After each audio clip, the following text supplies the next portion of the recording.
Okay, so 5.1 part 2, all right? We broke this into two sections. 5.1 was converting radians to degrees, degrees to radians. We talked about coterminal angles, that sort of a thing. And then we talked about arc length. The arc length, if you guys remember, this will be on website, not the PDF that you have. But you had a question where it gave you the circle, right? We talked about arc length, which this is the arc out here. It's like the crust of the pizza. Remember that? Yes. All right. Theta was in here. What does our theta have to be in? What measurement? It's got to be in radians, right? Radians. If we're talking about arc length, it was our central angle, which has to be in radians, times our radius, right? Our radius is just that measure from the middle of the circle, the center, to a point on the circumference of the circle. When we talked about arc length, it's like the pizza crust that we're talking about, like if you're looking at a circle. Now, today we're going to talk about area of a circular sector. So again, we're still talking about a circle, right? We're still talking about a circle. If we're talking about a sector or a piece, okay, we still have our theta here. This is still our angle. This is the arc length. This is the length of the arc here, but we're not talking about that. We're talking about the area inside. We're talking about how much pizza you actually get to eat, if you think of it that way. The formula for our area of a sector is right here. It's 1/2 radius squared times your theta. I like to write it as r squared times theta divided by 2, just because I'm not a big fan of multiplying things by 1/2. But what is the most important thing that you can remember on this slide, do you think? Theta has to be in what? Radians. Has to be in radians. Has to be in radians. If they give you an angle in degrees, what do you have to do first?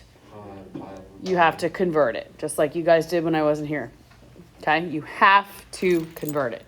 So you are going to have questions on your website. It's going to say find the arc length. Okay? We just went over arc length. That's the crust of the pizza. It's just your radius times theta.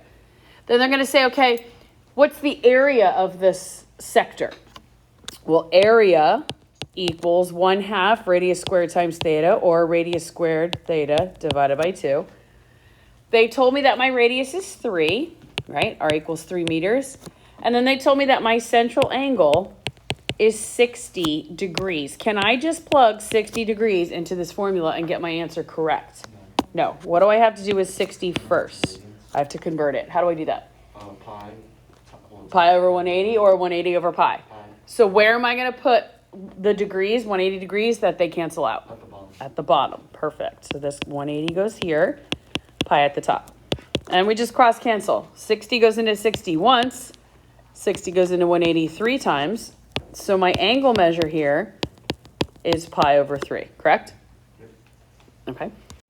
So as we go through, now we're going to simplify. We're going to work this out. We're going to figure out the answer, however you guys want to say it. But we're going to plug in. So I'm going to plug in. My radius is 3 squared. My central angle is pi over 3, and then I'm going to divide that by 2. Or you can say 1/2 times that. Now, guys, they don't tell you here to round to the nearest whatever, something like that. That means, a lot of times they'll say keep your answer in terms of pi, but we just want to keep our answer in terms of pi. They don't say round to the nearest 100th or 10th or anything. So that means pi should be in your answer. You guys cannot just put this in your calculator and come out with 13.37 or whatever it is. You have to leave it in terms of pi, meaning we need to simplify. So if I look at this, what is 3 squared? 9, okay? So this is 9. So this is the same as 9 over 1 times pi over 3 divided by 2, correct? You guys with me? Yeah. So simplify the numerator. That's 3. What is 9 over 1 times pi over 3? It's 3 pi, right? So this is 3 pi over 2. That is perfectly fine. That is a perfectly fine answer. Your area is 3 pi over 2 meters squared. Make sure you put your unit. 3 pi over 2 meters squared. Right? There's no more simplifying or anything like that. A little side note. Okay, this is not an answer to any problem. But say you guys had this. It was area equals, and you had your radius was 5. We'll just say you'd already squared whatever, square root of 5, and it became 5. And then this was pi over 4 divided by 2. How would we simplify this? What does the numerator become?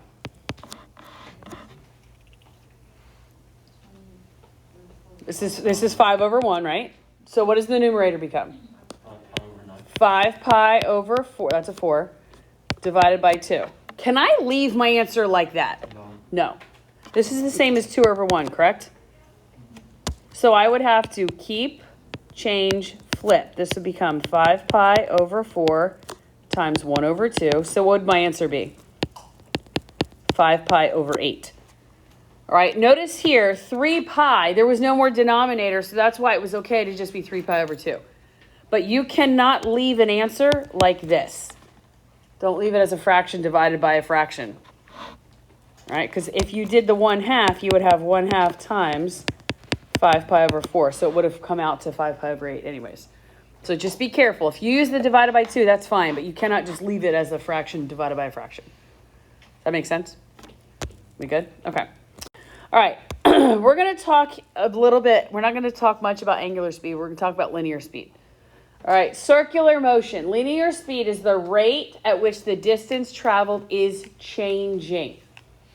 So linear speed is the distance traveled divided by the time elapsed. The distance traveled divided by the time elapsed. All right, linear speed. Linear speed. Write this down. Linear speed equals, it's arc length divided by time. If you guys don't remember what arc length, have to find arc length.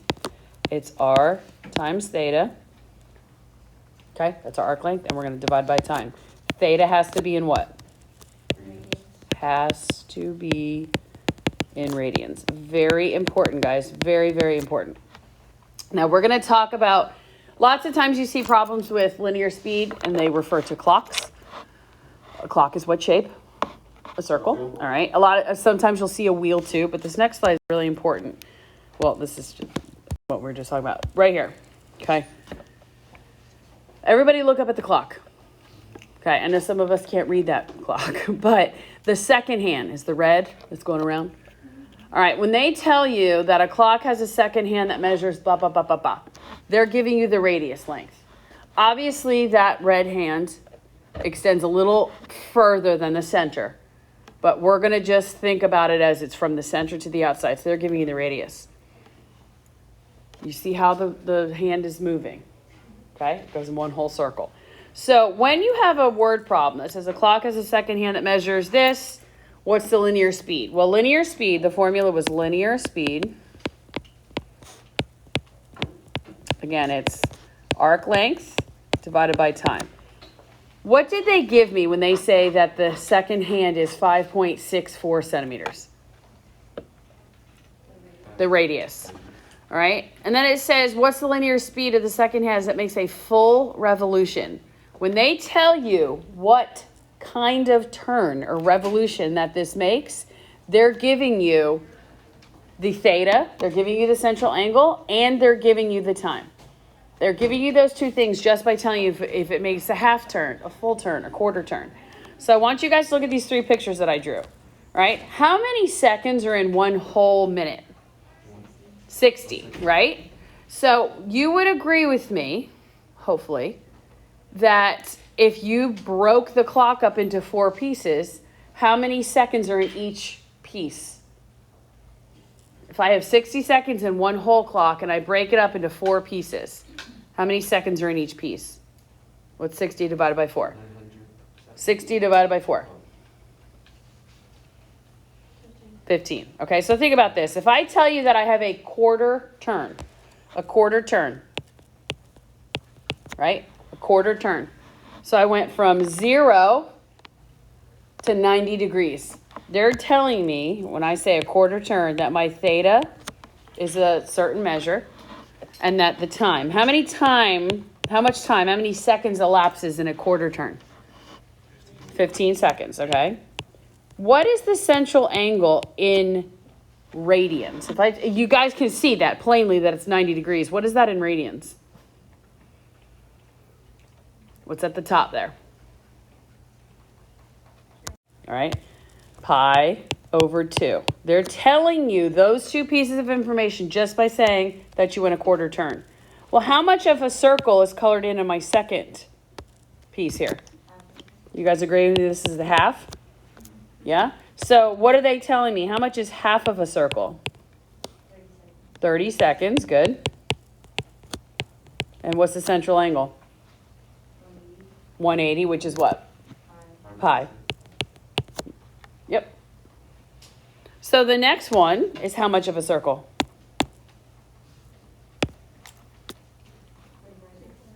It's 3/4. It's 3/4, right? This is 3/4 of a turn. Well, what is my central angle? And what is the time? How much time is in 3/4 of a minute? How many seconds? 45, good. And if I go around the unit circle, I have pi over 2 on the top, pi on the bottom. What's that bottom angle? What's 270 degrees?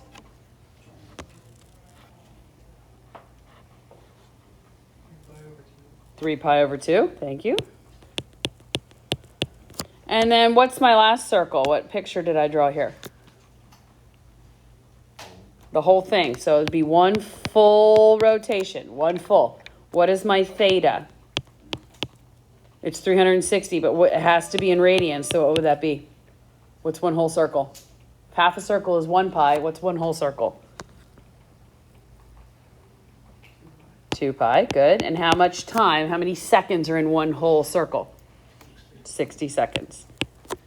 So when they tell you that the radius is 5.64, how long does it take for the second hand to make one full revolution?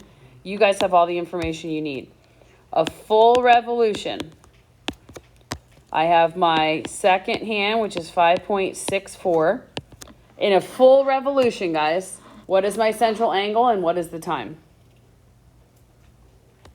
How much is the central angle in one full trip around? What is theta? What is the central angle if I go one whole circle? 2 pi. And how many seconds are in one whole circle? 60. So in your calculators, guys, what's 5.64 times 2 pi divided by 60? Okay, so we got 0.59 centimeters per second. Questions about that? Where did I get centimeters per second from? Okay, the time, we're talking about seconds, and what was the length? It was in centimeters, correct? All right, so the next question asks, well, how long does it take to make a half turn? Okay, so let's think about this. What's going to change here when I say a half turn? The radius stays the same, right? 5.64 stays the same. It's still the same length. But what's my central angle if I just go halfway? Okay, it's 30 seconds. That's the time. But what is the central angle? What's theta? Pi. Good. So in your calculators, guys, what's 5.64 times pi divided by 30? Same thing. Okay, 0.59 centimeters per second. Okay, that's weird. Next question. 3/4 turn. Okay, 3/4 turn. So my radius is still the same length, 5.64. In a 3/4 turn, what is my central angle? What's my theta? 3 pi over 2. Good. We should be practicing putting this in our calculator. And then in a 3/4 turn, what's the time that elapses? 45 seconds. Good. So in your calculators, what's 5.64 times 3 pi over 2 divided by 45? Same thing. Okay. All right, well, what's the last one that wants? Quarter turn? Okay, so let's try that one. Quarter turn. So again, my radius stays the same, 5.64. What does my theta become for a quarter turn? Pi over 2, good. And how much time elapses when I go 1/4 of a turn? 15. Calculators, go. Why are we getting the same thing for all of these? We got the same answer 4 different times. Why is that?